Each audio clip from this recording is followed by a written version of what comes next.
there, very good evening and welcome to the news tonight here on Sabha TV. I'm Tracy Shilchi and in the next 30 minutes I'll be getting you all the day's top stories, starting with the headlines.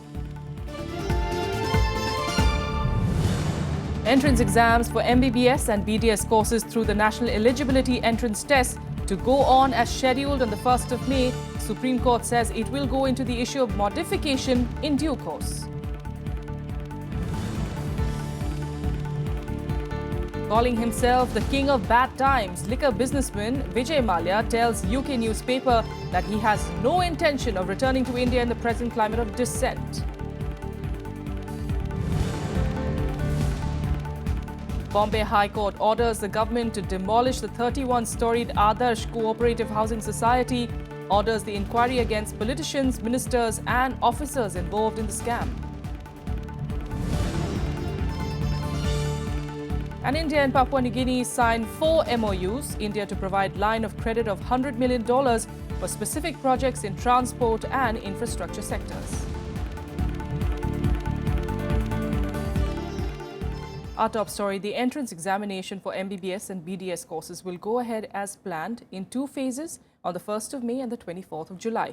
A request by the Union government to hold the exam on just a single date on the 24th of July was turned down after the Supreme Court said that it will also go into the issue of modification in due course after the concerned parties filed their applications in this regard. The Union government moved the Supreme Court on Friday seeking modification of Thursday's order allowing state governments and private colleges to hold separate entrance examinations for MBBS and BDS courses for the academic year 2016-17. Attorney General Mukul Rohatgi said there were some genuine difficulties in holding a 2-phased single common entrance test for MBBS, BDS and PG courses through the National Eligibility Entrance Test on May 1st and July 24th. So all the students be allowed to take the exam on July 24th. But the request was turned down. So far as the prayer before the Honorable Supreme Court is that to constitute the bench and to rehear the matter. And I have been informed that the Honorable Supreme Court has refused to constitute the bench as of now. There is no bench which is being constituted. The examination as slated on 1st May 2016 will take place. This will be the first phase of NEET examination. NEET is basically National Eligibility Cum Entrance Test. You will acquire eligibility only when you take the test. And there will be second phase which will take place in July. As of now, there is no change in this situation. Earlier, MPs cutting across party lines opposed holding of the first phase of common entrance test on May 1st, saying it gives little time to students. Some of the MPs also demanded that states be given time till 2018 to adapt. आपके माध्यम से सरकार से अपेक्षा है कि जो कल 1 मई का है इस टेस्ट को जो 2 है कि national eligibility cum entrance test 1 और 2 इसको दोनों को कंबाइंड करके एक साथ 24 जुलाई को हो जाए जिससे कि 17 अगस्त के रिजल्ट में आ जाए। पहली रिक्वेस्ट ये है कि ये 2018 को करने की दिशा में केंद्र सरकार द्वारा इस बारे में स्पेशल लीव पिटीशन अगर सरकार लाएगी तो कुछ ना कुछ मदद होगी। अगर ये बात नहीं हो सकती है अध्यक्ष जी तो कम से कम 3 महीने का समय यानी 24 जुलाई को जो एग्ज़ाम है उस 24 जुलाई के एग्ज़ाम में कम से कम सभी लोगों को अपेयर होने का मौका मिले।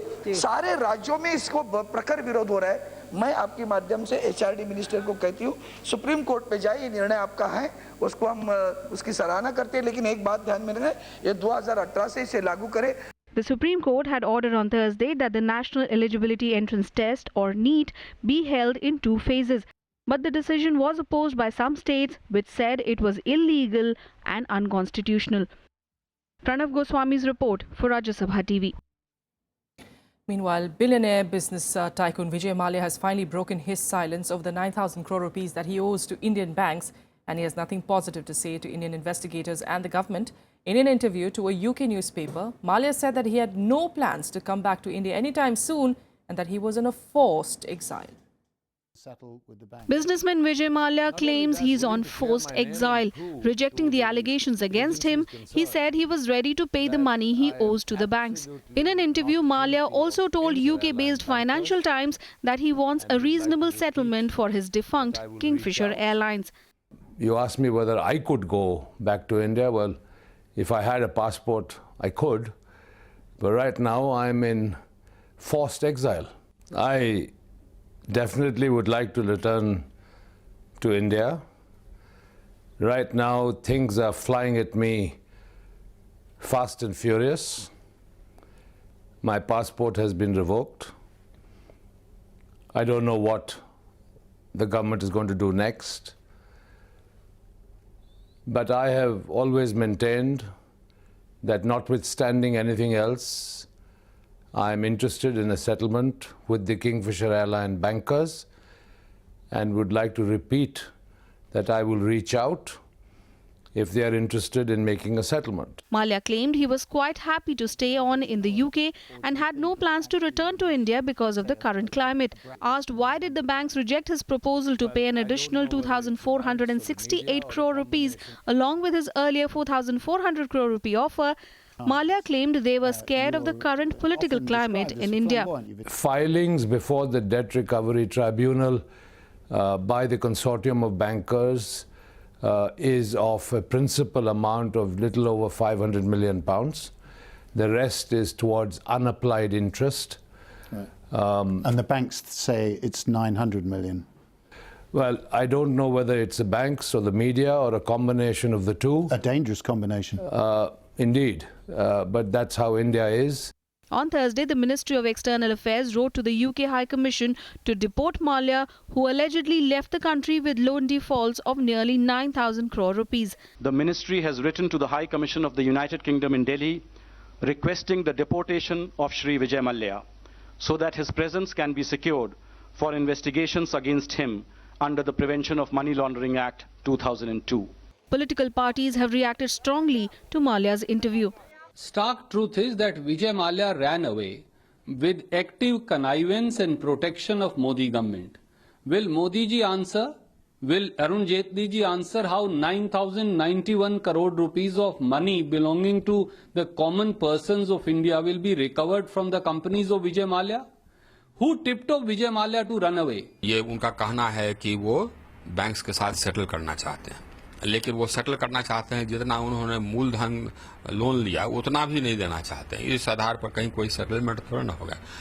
और ये भाई उनको शर्म आनी चाहिए, लोन लेकर करके पचा करके भाग गए, वो तो भगोरे हैं। ये बहुत एकदम उनको डिपोर्ट करवाना जरूरी है। The fugitive liquor baron Mallya also denied charges of money laundering and invited the government to investigate the matter. The Enforcement Directorate has issued a non-bailable warrant against him. Bureau Report, Rajya Sabha TV. The Bombay High Court today ordered the Union Environment Ministry to demolish the 31-storied Adarsh Cooperative Housing Society, saying that it was illegally constructed. The court also ruled that the demolition should be carried out at the expense of the petitioners, the Adarsh Society. The court has also ordered inquiry against politicians, ministers and officers involved in the scam and has given the government 12 weeks' time to appeal to the Supreme Court against the order. The order was passed by the High Court while it was hearing a petition filed by the society, which claims that they had followed all the rules and the building stood on the state's land. We are very happy that we have won the case. Adarsh building shall be subject to demolition. As far as the second part is concerned, the first result of the High Court gives a very, very prominent consequence that the corrupt government servants and the politicians who had facilitated this nepotistic allotment of Adarsh land, such people who are facing trial at the moment, they shall face the consequence of the law. On the second day of his visit to Papua New Guinea, President Pranab Mukherjee stressed on strengthening ties with the Pacific Island countries in order to achieve peace and sustainable development. India and Papua New Guinea also signed 4 MOUs in various sectors. In a major boost to bilateral ties between India and Papua New Guinea, the two sides signed 4 MOUs in areas of agriculture, health, information technology and infrastructure. The MOUs were signed in the presence of President Pranab Mukherjee and the Papua New Guinea Prime Minister Peter O'Neill.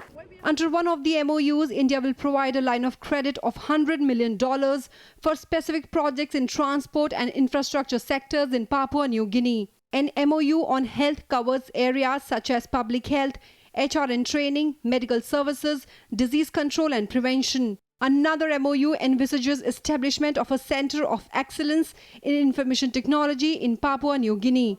The fourth MOU delineates all-round cooperation in agriculture research and training.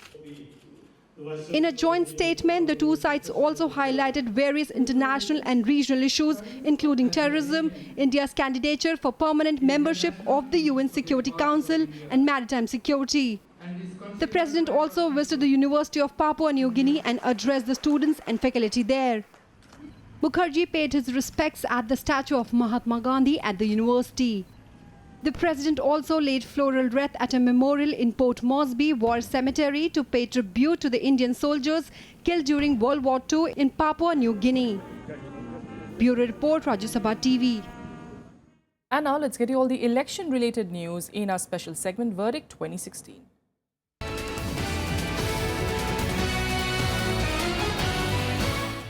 Voting for the fifth phase in West Bengal will take place tomorrow. 90,000 personnel of 680 companies of central and state police forces have been deployed for the election.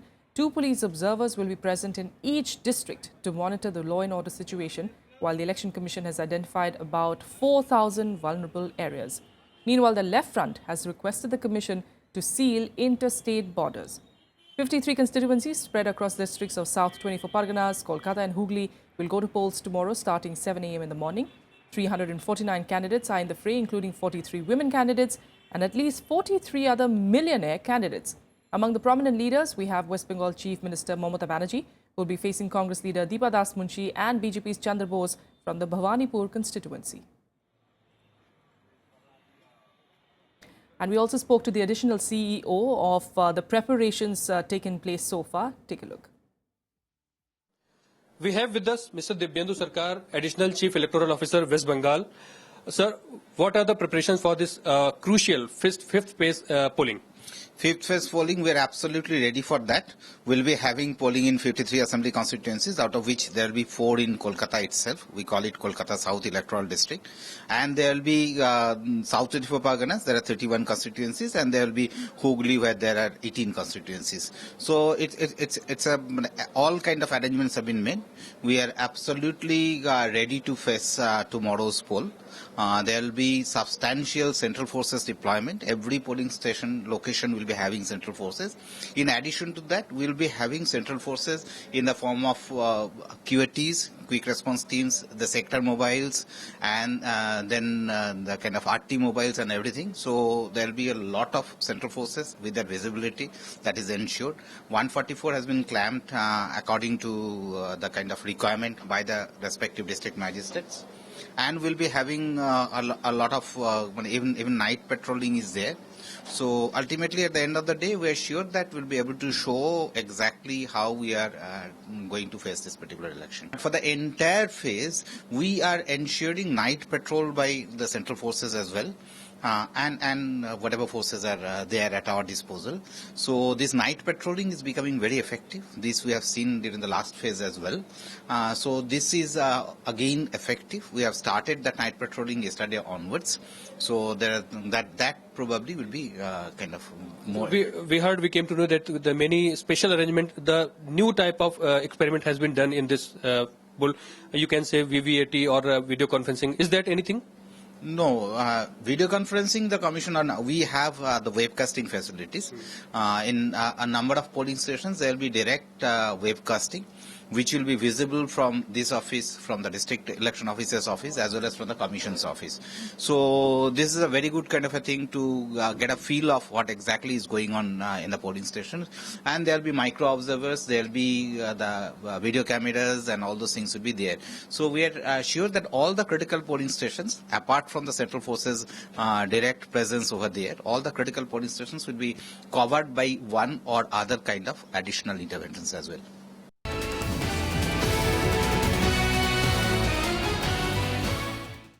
And now let's turn our focus to drought-hit states across the country. Lalitpur district in Bundelkhand in Uttar Pradesh is going through one of the worst bouts of water scarcity in its history. The summer heat has in fact turned the area into a nightmare for residents whose entire world now revolves around how to procure water for their daily needs.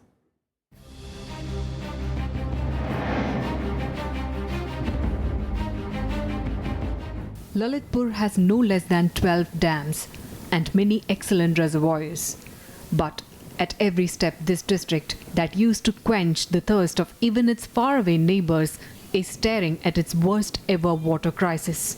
As many as 348 water tankers making their rounds of 124 villages.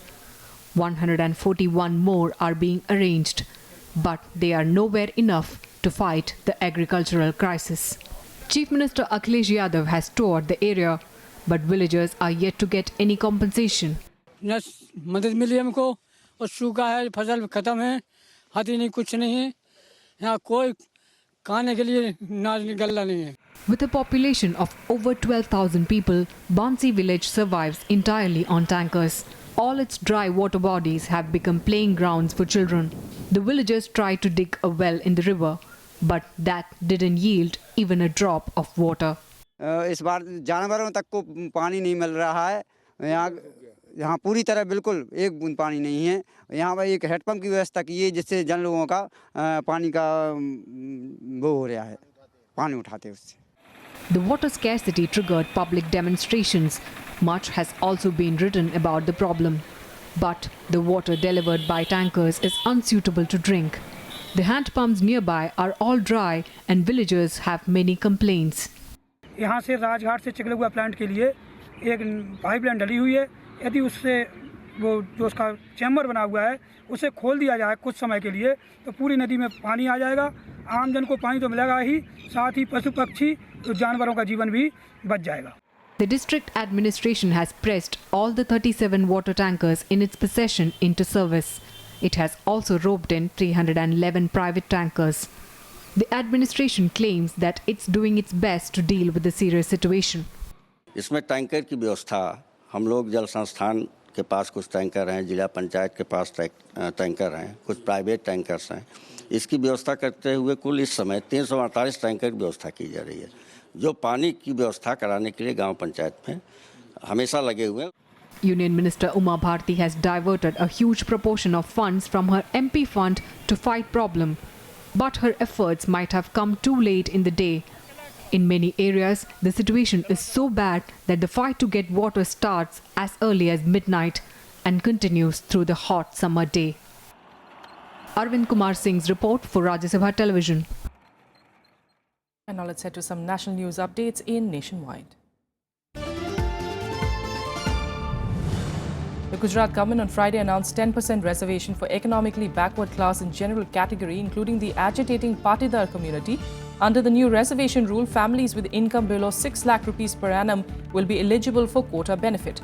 Shankar Singh Waghela, leader of the opposition in the Gujarat Assembly, said that the announcement was mere tokenism. He also added that 10% reservation for the huge population is not sufficient and that the Congress will fight for 20% EBC reservation. A counter-terrorist operation in the Puchai area of Lolab, Kupwara in North Kashmir witnessed the gunning down of yet another terrorist. The militant, who took shelter in a mosque since last night, was killed as he tried to escape. The operation was launched by a combined force of the Indian Army and the Jammu and Kashmir Police. The Indian government on Friday released the third set of files relating to iconic freedom fighter Netaji Subhash Chandra Bose. A set of 25 files were released by Union Culture Minister Mahesh Sharma. A bomb blast shocked the town of Tinsukia in Upper Assam on Thursday night. The blast occurred around 7:30 p.m. and at least 11 people were injured, including a woman and a child. 7 of the injured were admitted to Tinsukia Civil Hospital and 4 of them, seriously injured, were sent to Dibrugarh. 6 members of a family, all minors, were killed when a fire broke out in their house early on Friday morning. The tragedy occurred at the house near Kali Dham temple in the cantonment area. With that, we're heading into a quick break. Up next, we're getting international news. Stay with us.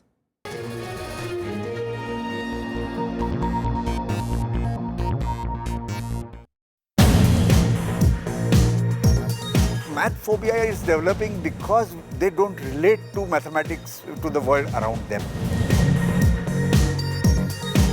For teachers, our math teaching has to change. If a child has not understood, we have to explain it in a different word. Need for math is felt in the much larger segment. What Eureka with Dr. Rajiva Karandikar, Director at Chennai Mathematical Institute, only on Rajya Sabha TV.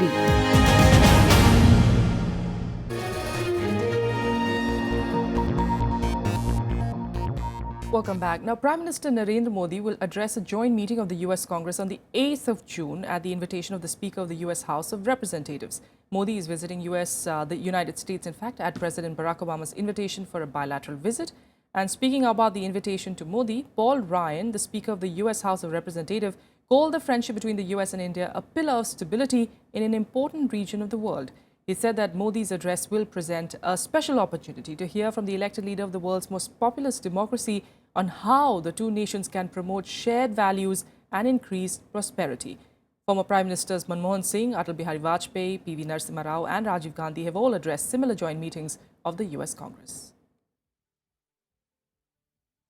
On to international news, and the UN chief Ban Ki-moon held meetings with the special envoy for Syria a day after fighting escalated in the Syrian city of Aleppo. Over 200 civilians have been killed in the violence in Syria during the last week. And meanwhile, the US Secretary of State John Kerry expressed outrage after 50 people were killed in an attack on a hospital. Here's more.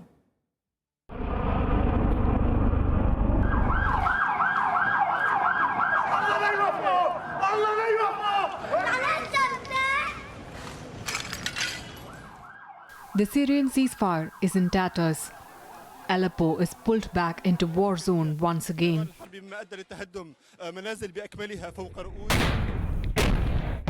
Fighting resumed after peace talks collapsed in Geneva.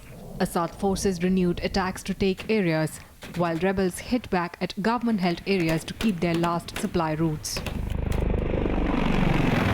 Nearly 50 people were killed on Thursday when airstrikes hit a hospital.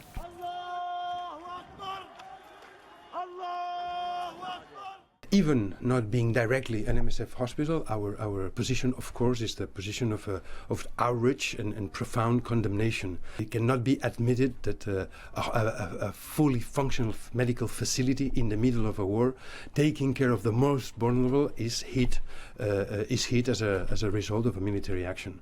The UN has warned the situation has become catastrophic. According to the Syrian Observatory for Human Rights, 123 civilians, including 18 children, were killed in the past week. Several others were killed in other parts of the city. UN Chief Ban Ki-moon urged Russia and the US to exert pressure on Syria's warring sides to stop fighting and to observe the cessation of hostilities. White House condemned fresh attacks. This does place even more pressure on an already fragile cessation of hostilities. And it's the continued violation of that cessation of hostilities by the Assad regime and supporting forces that is also having a negative impact on the political talks. The Geneva peace talks was an olive branch both for the West and Syria. For Syria to de-escalate fighting, and for the West a chance to end the war that has led to Europe's worst refugee crisis, as well as to control the rise of Islamic State. With negotiations failed, the ceasefire now hangs in the balance. Bureau Report, Rajya Sabha TV. The latest in a string of nuclear and missile tests designed to display Pyongyang's military muscle has escalated the tension in the Korean peninsula. China and Russia urged the United States on Friday not to install a new anti-missile system in South Korea after Washington said that it was in talks with Seoul in the wake of the nuclear arms and missile tests by North Korea. China and Russia have come together to back North Korea against what they say is outside interference in the Korean peninsula.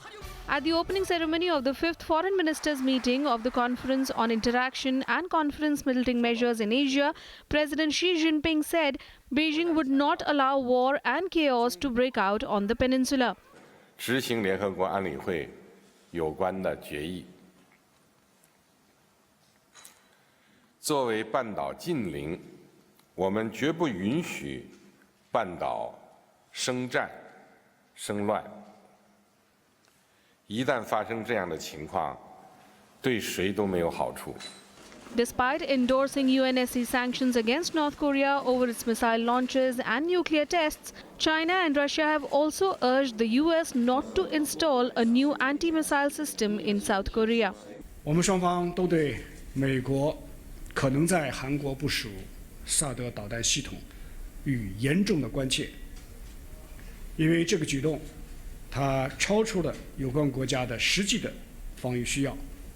如果部署的话，将会直接影响中俄各自的战略安全。 Мы едины в том, что северокорейская сторона должна воздержаться от любых новых безответственных шагов и одновременно подчеркнули контрпродуктивность и опасность попыток использовать действия Пхеньяна при всей их неприемлемости как предлог, как повод для наращивания военного потенциала в регионе и развертывания здесь позиционного района глобальной противоракетной обороны Соединенных Штатов Америки. The US, however, reiterated that it remains committed to security of the Korean Peninsula and the defense of its allies. You know, the United States remains steadfast in its commitment to the security of the peninsula and to its allies, the defense of its allies, and we're going to continue to coordinate with Japan, with South Korea, and our other allies and partners. Meanwhile, North Korea justifies its pursuit of nuclear weapons, saying it is a direct reaction to the hostile policy of the US. It has even offered to halt nuclear tests if the US suspends its annual military drills with South Korea. Bureau Report, Rajya Sabha TV. And with that, let's take you through some more international news updates in Global Buzz.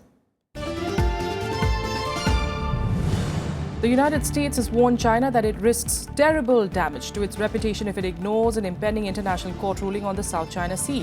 The US urged ASEAN countries to rally behind the court decision. The Permanent Court of Arbitration in The Hague is expected to rule in the coming weeks on the case. Russian President Vladimir Putin has turned down the invitation to visit Pakistan for the inauguration of the North-South pipeline project with Moscow. Putin emphasized that there's not enough substance in the trip. This comes as the recent warmth between the two sides has not lasted long, despite Pakistan's plans to buy armament, including aircraft, from Russia. Myanmar has banned lucrative logging operations as the newly elected democratic government leader Aung San Suu Kyi steps up a battle on deforestation. Myanmar's rich forests have been plundered by logging that helped fund the former military regime that ran the country for 49 years. By 2010, forest cover had shrunk to 47% of land area from 58% in 1990. And now let's change tracks, get you all the latest sporting action in Sportsbeat.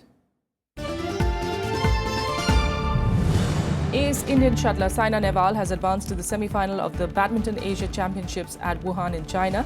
She defeated China's Xixian Wang 21-16, 21-19 in straight games. Saina is the lone Indian left in the tournament as PV Sindhu lost the quarterfinals on Thursday. A day after equaling the world record, Deepika Kumari made a shock quarterfinal exit from the individual events of the Archery World Cup first stage in Shanghai. The top-seeded Deepika, who got in fact a bye into round 3 following her world record in the qualification round, stumbled against Maja Jaeger 4-6.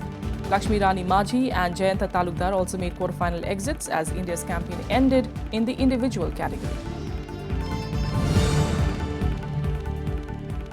Suspended UEFA President Michel Platini arrived at the Court of Arbitration for Sport in Lausanne today. The former French international is appealing against a 6-year ban from taking part in international soccer activity. The ban is related to a payment of 2 million Swiss francs made to him in 2011 and was imposed by world soccer governing body FIFA.